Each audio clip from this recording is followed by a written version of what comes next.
Shalom peuple de Dieu, shalom très chers internautes, shalom très chers auditeurs et auditrices de la radio Temps de la Gloire. Je vous salue au nom de Jésus-Christ de Nazareth, partout où vous êtes dans le monde, laisse que le bon Dieu vous bénisse. Je vais répondre à une question qui m'a été posée concernant la sexualité dans le couple. Si vous êtes nouveau ou nouvelle sur la chaîne, n'oubliez pas de vous abonner et d'activer la cloche de notification pour que vous ne ratez aucune de nos interventions. La question était la suivante. Est-ce que les sissages ou les sissades de la partie intime de son partenaire ou de sa partenaire est-il un péché?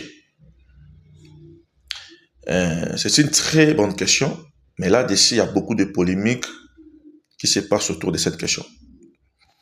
J'aimerais m'adresser sûrement aux couples mariés, car dans le mariage, les rapports sexuels n'est pas un péché. Et quand cela est fait hors mariage, vous devez savoir que vous êtes en train de commettre un péché. Voici la réponse à cette question. Les sissages ou les sissades, premièrement, par définition, c'est l'action de sisser. Mais au point de vue pratique, il y a deux mots pour deux actions différentes. Nous avons la fellation et nous avons le cunnilingus. La fellation, c'est l'action de sucer ou de lécher la partie intime de l'homme. Tandis que le cunnilingus, c'est l'excitation buccale des organes génitaux féminins. Donc, quand l'homme est en train de donner du plaisir ou d'exciter sa conjointe à travers la bouche en les mettant serrement à sa partie intime, c'est ça qu'on appelle le cunnilingus. Et nous allons remarquer que le but de ces deux actions, c'est pour se donner du plaisir l'un à l'autre.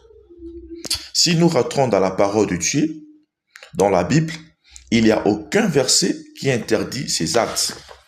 Donc, aucun verset qui est en train d'interdire la fellation et le cunnilingus.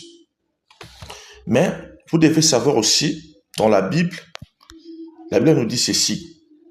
Tout ce qui n'est pas produit d'une conviction, c'est un péché. Par là, je vais ajouter que vous devez être convaincu avant de faire quelque chose. Deuxièmement, chacun de nous a un appel. Et quand Dieu appelle quelqu'un, il y a les clauses de l'appel, ou je peux dire les clauses de l'alliance.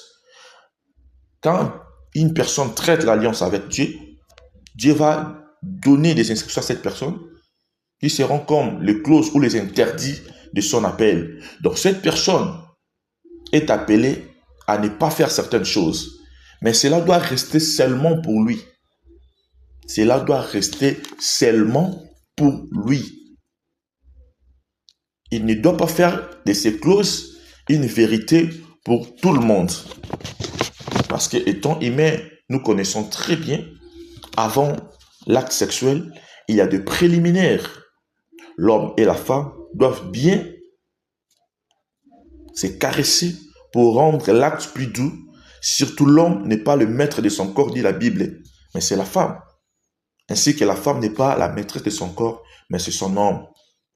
Alors, si vous êtes dans le mariage, je vous conseillerais de profiter de votre mariage ainsi que de la vie en se faisant plaisir mutuellement comme vous pouvez. Que Dieu vous bénisse. Je crois répondre à cette question. Que Dieu vous bénisse. Ne t'ai-je pas dit que si tu crois, tu verras la gloire de Dieu? Radio Temps de la Gloire. Crois seulement et tu verras la gloire de Dieu.